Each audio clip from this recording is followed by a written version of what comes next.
हिंदी साहित्य के इस सीरीज़ में हम पढ़ रहे हैं मैला आंचल पार्ट 1 भाग 15। तो चलिए शुरू करते हैं। सुमृत दास को लोग लबड़ा आदमी समझते हैं, लेकिन समय पर वह पते की बात बता जाता है। आजकल उसका नाम पड़ा है बेतार की खबर, संक्षेप में बेतार। बात छोटी या बड़ी कोई भी नई बात बेतार तुरंत घर घर में पहुंचा देता है। तहसीलदार का वह रुटिया गवाह है। गवाही देते देते वह बूढ़ा हो गया है। वसूल तकात के समय तहसीलदार के साथ रहता है। किसी को दाखिल हाजिर करवानी हो, किसी रैयत से ज़मीन का झंझट लगा है या किसी को बंदोबस्ती लेनी है, तहसीलदार से पहले सुमृत दास से बात करें। वह रैयतों को एकांत में ले जाकर कहता है, तहसीलदार तो हमारी मुट्ठी में है, हमको पान सुपारी खाने के लिए कुछ दो या ना दो, तुम्हारी मर्जी। लेकिन तहसीलदार साहब को तो वाजिब जो है सो है। रैयतों से छोटी छोटी चीज़ें तहसीलदार साहब खुद कैसे मांग सकते हैं? वह सुमृत दास से ही मांगता है। कद्दू, खीरा, बैंगन, करेला, कबूतर, हल्दी, मिर्चा, साग, मूली और सरसों का तेल। वह सब तो सुमृत दास अपने लिए लेता है, लेकिन चीज़ें लेते समय सुमृत दास रैयतों से एकांत में कहता है, अरे भाई, ये सब चीज़ें लेकर मैं क्या करूँगा? न घर है, न घरनी, न चूल्हा, न चौका। एक पेट के लिए मंगनी क्यों करूँ? यह सब तो कभी एक पैसे की तरकारी तहसीलदार साहब के यहाँ खरीदी नहीं जाती। सुमृत दास भला मंगनी करेगा? आज उसकी हैसियत खराब हो गई है तो क्या वह खानदान की इज्जत को भी लुटा देगा? उसके परदादा के दरवाजे पे हाथी झूमता था। सब कर्म का फेर है। सुमृत दास के पेट पर कोई बात नहीं पचती। कालीचरण कहता है, मुंह में दांत नहीं है ना, बात अटके भी तो कैसे। बेतार को बहुत सी बातें मिल गईं। पहली बात तो यह कि पश्चिम में मठ पर आचार्य गुरु आ रहे हैं। लहर दास को कलेक्टर साहब ने महंत भी मान लिया है। दूसरी बात यह कि कल से खम्हार खुलने वाला है। बीच में भदवा पड़ रहा है। तहसीलदार साहब ने कहा है कल शुभ दिन है। तहसीलदार साहब के खम्हार के साथ ही गांव के और किसानों का खम्हार खुलता है। तहसीलदार साहब का खम्हार बड़ा खम्हार कहलाता है। जरीदहाड़ से बचकर 2000 मन धान होता है। हाँ, तीसरी बात तो कहना भूल गया बेतार, वह लौटकर सुना जाता है। कपड़ा, तेल, चीनी, पुर्ची बांटने का काम बलदेव को मिला है। नाम तो उससे पहले डॉक्टर बाबू का भी था, लेकिन डॉक्टर बाबू कहते हैं हमको फुर्सत नहीं है। हमसे कहते थे हमारा काम आप ही कीजिए दास जी। हम बोले कि हमको भी फुर्सत कहाँ है। आचार्य गुरु के आने का खबर का कोई मोल नहीं भी हो, बाकी दो बातों का तो सच है, वास्तव में कीमती हैं। बात सच है, बलदेव जी भी कहते हैं बात ठीक है। खम्हार साल भर की कमाई का लेखा जोखा तो खम्हार में ही होता है। 2 महीने की कटनी, 1 महीने की मरनी, फिर साल भर की खटनी। दबनी मरनी करके जमा करो, साल भर खाए हुए कर्जे का हिसाब करके चुकाओ, बाकी यदि रह जाए तो फिर सादा कागज पे अंगूठा टीप के लगाओ। सफाई करनी तो बैल गाय का भरना करो या हलवाहा चरवाहा दो, फिर कर्ज खाओ। खम्हार का चक्र चलता रहता है। खम्हार में बैलों की झुंड से दबनी मरनी होती है। बैलों के मुंह पे जाली का जाब लगा दिया जाता है। गरीब और बेजमीन लोगों की हालत भी खम्हार के बैलों जैसी होती है, मुंह में जाली का जाब। लेकिन खम्हार का मोह यह नहीं टूट सकता। भुरकुआ उगते ही खम्हार जग जाता है। सुई की तरह गड़ने वाली माघ की भोर की ठंडी हवा कोई असर देह पर नहीं होता। ओस और पाले से देह सुन्न हो जाता है। जब हाथ से अपनी नाक भी नहीं छुई जाती, तब घूर में फिर से सूखे पुआल डाल के नई आग पैदा की जाती है।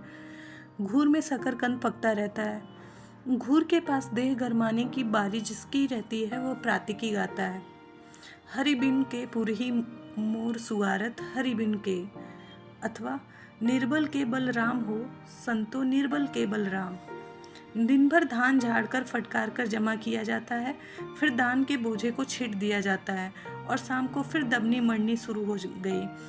शाम को घूर के पास लोरकी और कुंवर ब्रिजभान के गीत कथा होती है। कपड़ा, तेल और चीनी की पूर्ची कमलदाहा के कमलुद्दीन बांटते थे। मेरी गन से कमलदाहा 10 कोस है। 10 कोस जाना तो कोई बड़ी बात नहीं है, लेकिन पूर्ची पाना बड़े भाग की बात समझी जाती थी। कमलुद्दीन कुंजड़ा है, बैगन की बिक्री से ही जमींदार हुआ है। मुस्लिम लीग के लीडर हैं। कटिहार पूर्णिया मोटर रोड के किनारे पर ही घर है। हमेशा हकीम हुक्काम उनके वहाँ आते रहते हैं। महीने में 60 मुर्गियों का खर्च है। लोग कहते हैं कि नए एसडीओ जब आए थे, सारे इलाके में यह बात मशहूर हो गई थी कि बड़े कड़े हकीम हैं, किसी के यहाँ नहीं जाते हैं और ना ही किसी के यहाँ पान ही खाते हैं। लेकिन कमरुद्दीन बाबू भी पीछा छोड़ने वाले आदमी नहीं। एसडीओ का ड्राइवर मुसलमान है, उसको कुरान की कसम देकर पान सुपारी खाने के लिए दिया। बस एक बार कटिहार से लौट रहे थे एसडीओ साहब, ठीक कमरुद्दीन बाबू के घर के सामने आकर मोटर गाड़ी खराब हो गई। 10 बजे रात को एसडीओ साहब और कहाँ जाते हैं। उसके बाद ही कमरुद्दीन की आंखें मूंदकर बिले करने लगा। एक बार पुरैनिया मीटिंग में कांग्रेसी खुशायद बाबू के हकीम से कहा, पब्लिक बहुत शिकायत करती है। कमरुद्दीन ने हंसते हुए पूछा, हिंदू पब्लिक या मुसलमान? हाकिम भी समझ गए कमरुद्दीन लीगी है, इसीलिए लोग झूठ मूठ का दोख लगाते हैं। अब तो बलदेव जी ही पुर्ची देंगे। बलदेव जी को बिलायती कपड़े का क्या ही ज़रूरत, खद्दड़ को छोड़ के दूसरे कपड़े को छूते भी नहीं हैं। छूते नहीं हैं, छूने में हर्ज नहीं है। जय हो गन्नी महात्मा की जय हो। कल खम्हार खुलेगा। पिछले साल तो खम्हार खुलने के दिन ही जालिम सिंह का नाच हुआ था। जालिम सिंह सिपहिया ने एक डोमिन से शादी कर ली थी। लेकिन इस बार कीर्तन नहीं होना चाहिए, सुराजी कीर्तन। बेतार कहता है इस बार विद्यापत नाच होगा। डॉक्टर बाबू विद्यापत नाच देखेंगे। तहसीलदार साहब तो हंसते हंसते लोटपोट हो गए। कितना समझाया डॉक्टर बाबू को, वह तो बहुत पुराना नाच है, खाली विकेट होता है। डॉक्टर बाबू कहने लगे विद्यापत ही करवाइए। पासवान टोली के लिब्रन पासवान को खबर दे दी गई है। लिबड़ू नाच का ही मूलैगन है। मूलगैन अर्थात म्यूजिक डायरेक्टर। कालीचरण का कीर्तन नहीं होगा। अच्छा कोई बात नहीं, डॉक्टर साहब को एक दिन कीर्तन सुना देंगे। बलदेव जी को डॉक्टर बाबू की बुद्धि पर अचरज होता है। विद्यापत का नाच क्या देखेंगे, बड़ा खराब नाच है, कोई भला आदमी नहीं देखता, खराब खराब गीत गाता है। नाच ही देखने का मन है तो तहसीलदार साहब से कह के सिमरी बनी गांव के ठेकर कंपनी को बुला लेते। आने जाने का 50 आदमी का खाने का खर्चा क्या तहसीलदार साहब नहीं दे सकते? गांव वाले देखते तो आंखें खुलती। सिमर बनी के ठेकर कंपनी मशहूर है। महावीर जब दुर्योधन का पाठ लेकर हाथ में तलवार लेकर गरजते हुए निकलता है तो 1 कोस तक उसकी बोली साफ सुनाई पड़ती है। बस बंद करा दो यह मृदंग बाजा, हमको अच्छा नहीं लगता। विद्यापत नाच का मृदंग जमीन का दे रहा है। चलो चलो चलो। गांव भर के लोग तहसीलदार साहब के खम्मार में जमा हुए। समियाना तन गया, समियाना खचम खच है। डॉक्टर बाबू सिंह जी और खेलावन सिंह यादव कुर्सी पर बैठे हैं। कालीचरण अपने दल के साथ है। ज्योतिकी जी नहीं आए। सिंह जी ने कहा है आज भी उनके दांत में दर्द है भाई। सभी ठठाकर हंस पड़े। सभी ज्योतिकी जी के नहीं आने का कारण जानते हैं। उनका बेटा नाम लरेन भी विद्यापत नाच का समाजी है। बाभन नाचे तेली तमाशा देखे, कुपूत निकला राम नारायण। शिव हो, बलदेव जी नहीं आए, कोई भला आदमी नहीं देखता विद्यापत नाच। अब मृदंग पर चलती बज रहा है, तिरकिट धिन्ना धिक तक धिन्ना। ओए होए नायक जी, बिकटा आया। भीड़ में हंसी की पहली लहर खेल जाती है। सैकड़ों मुक्त हृदय की हंसी, पायल की झनकार। मुख पर कालिक चूना पोतकर फटा हुआ पजामा पहनकर लोक दास विकटा बनकर आया है। वह जन्मजात विकटा है। भगवान ने उसे विकटा ही बना के भेजा है। ऊपर का ओठ त्रिभुजाकार कटा है, सामने का दांत हमेशा निकला रहता है और शीतला माई ने एक आंख ले ली है। बात गढ़ने में उस्ताद है।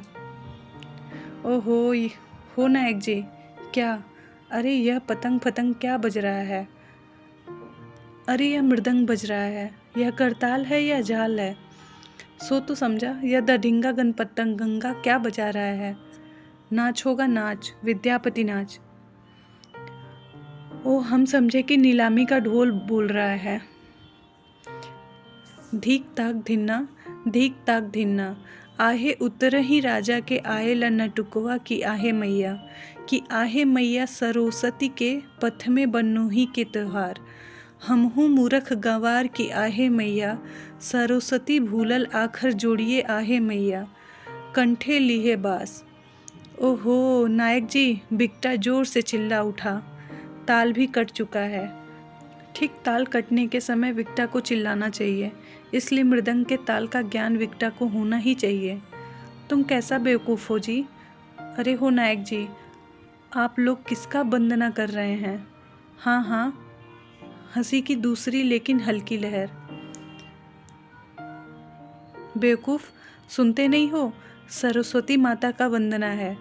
हाँ सुरसती माता को तुमने देखा है। हमको तुम बेवकूफ़ कहते हो, बेवकूफ़ तो तुम खुद हो। अरे सरस्वती का वंदना पढ़ल पंडित लोग करते हैं। हा हा हा, भीड़ में खिलखिलाहट। तो हम लोग किसको बंदेंगे। तुम खाटी चलानी घी हो, जिस चलानी घी की पूड़ी भंडारा में हुई थी, जिसको खाकर हमारा पेट 10 दिन खराब रहा था। बिना किसी मिलावट के तुम भी खाटी बेवकूफ़ मालूम होते हो। इतना ही नहीं जानते, सुनो जरा बजाने को कहो। धिनक धिन्ना चिरकिट धिन्ना। अरे दाल बंदो, भात बंदो, साग बंदो बथुआ। यह तो हुआ कच्ची सरकार, अब जरा पक्की सुनिए। अरे चूड़ा बंदो, भूजा बंदो, रोटी बंदो मड़ुआ। हा हा हा हा, अब फल मेवा सरकार। अरे गुलर बंदो, डूमर बंदो और बंदो हलुआ। हा हा हा हा, सैकड़ों की खिलखिलाहट। हल बंदो, बैल बंदो और बंदो गैया। अब सबसे बड़ा भगवान, बिकटा का मुंह बनता है। चटाक पटाक दड़त सिर पर भागत बाप के भुतवा। सबसे बड़ी की तोहरे बंदो मालिक बाबू जुतवा। विक्टा खिलावन के पैर पे सलम शाही जूते को प्रणाम करता है। डॉक्टर साहब तो अचरज में गुम हो गए, एकदम खो गए नाच में। यह बार नाच जमेगा, आखिर यह सब पुरानी चीज़ है, क्यों भाई। यह बात तो ठीक करता है। मृदंग की ताल पर दबे पांव नटवा आता है। ताल पर ही चलकर सबसे पहले मृदंग को प्रणाम करता है, फिर झाड़ करताल की ओर, अंत में मुलगैन लिम्बड़ू पासवान का पैर छूकर प्रणाम करता है। पोलिया टोली के छितन दास का बेटा चलित्रा लड़कियों की तरह लंबा बाल रखता है, नाक में बुलाकी हमेशा पहना रहता है। वह नटवा है, अभी साज पोशाक पहनकर एकदम बभिन की तरह लग रहा है। छोड़ा, कान में कनफूला किसका है। कमली दीदी का। वाह रे छोड़ा, आज यदि यह कान का कनफूल बख्शीश में जीत ले तो समझे कि असल विद्यापति का चेला है। मृदंग बजता है। उचित दास, क्या कहा। असल विद्यापति, हम सहरसा के गैनू मृदंगिया के चेला हैं, जानते नहीं। गैनू मृदंगिया एक बार मैं अपने समाजी के साथ कहीं नाचकर आ रहा था। चोर लोग जानते थे कि गैंगू मृदंगिया का समाज 100 रुपये नगद धोती कुर्ता गमछा वगैरह लेकर घर लौटता है। बस ठुट्ठी पखार कर पेड़ के पास चोरों ने घेर लिया गैनू मृदंगिया को। वह पीछे पड़ा गया था, दिशा मैदान के लिए शायद। गैनू मृदंगिया ने क्या किया, बोले तो नहीं जानते। हाँ हाँ, मृदंग पर थाप दिया। दाहिने पूरे पर अंगुलियां फिरकी की तरह नाचने लगी। धिरकिट धिन्ना ना निन्ना ना निन्ना नाना। तो मृदंग के पूरे की सूखी चमड़ी मानो की जी उठी, साफ आदमी की तरह बोली निकली। ठुट्टी पखैर तर चोर घेरल हो, चोर घेरल। लिबड़ू दास का समाजी है, खेल नहीं। नाच बेटा। धारी नागी धारी नागी धारी नागी धिनता, आहे तन मन बदन मदन सहजोर है, आहे दामिनी ऊपर।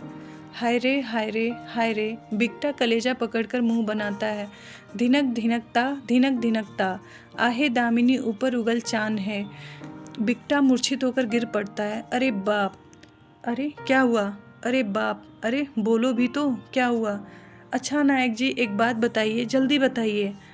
आसमान का चांद यदि धरती पर उतर आए तो धरती के चांद को ऊपर जाना पड़ेगा। अरे धरती पर भी कहीं चांद होता है। सुनिए जरा इसकी बोली, इसीलिए न कहा था खाटी चलानी घी हो। अजी हमारी एक ही बिजली बत्ती खराब है, तुम्हारी दोनों खराब है। आजकल रेलगाड़ी में सुनते हो कि बत्ती नहीं जलती, पहले बिले कोट तब बिले मार्केट। हाँ हाँ, हाँ हाँ, साला कटिहार नानी के यहाँ बराबर जाता है, रेलगाड़ी की भी गलती निकालता है। अंग भंग आदमी सारी दुनिया को अंग भंग ही देखता है। सुनो क्या कहता है, धरती का चांद किसको बनाता है? अरे भकुआ नायक जी, धरती का चांद अपनी 3600 कला के साथ तुम्हारे सामने खड़ा है, चौधिया गए हो का? जरा छठम लाइट जलाकर देखो। हा हा हा हा, साला अलबत बात बनाता है। छठम लाइट नहीं जानते? देखो पंचम लाइट तो यही है। अरे अभी पंच परमेश्वर के बीच जल रहा था, छठम लाइट तुम्हारे घर में आजकल जलता है। तेल मिलता ही नहीं, एक पटुआ के संगी का आग जलाकर हाथ में लेकर खड़े रहो, भग भग गैस बत्ती की सी रोशनी होने लगती है। हम आजकल यही करते हैं। अच्छा आप ही लोग देखिए पंच परमेश्वर, हमसे ज़्यादा सुन्नर यहाँ कोई है? नहीं नहीं, आप तो कामदेव के अवतार हैं, सिंह जी कहते हैं। हा हा हा हा, नाचो रे चलितरा, आज मोहड़ा पड़ा है जी, खोल के नाच बेटा, धिनागी धिन्ना तिरधिन्ना। इसी के साथ ये भाग यहीं ख़त्म होता है। मिलते हैं अगले भाग में, तब तक के लिए धन्यवाद।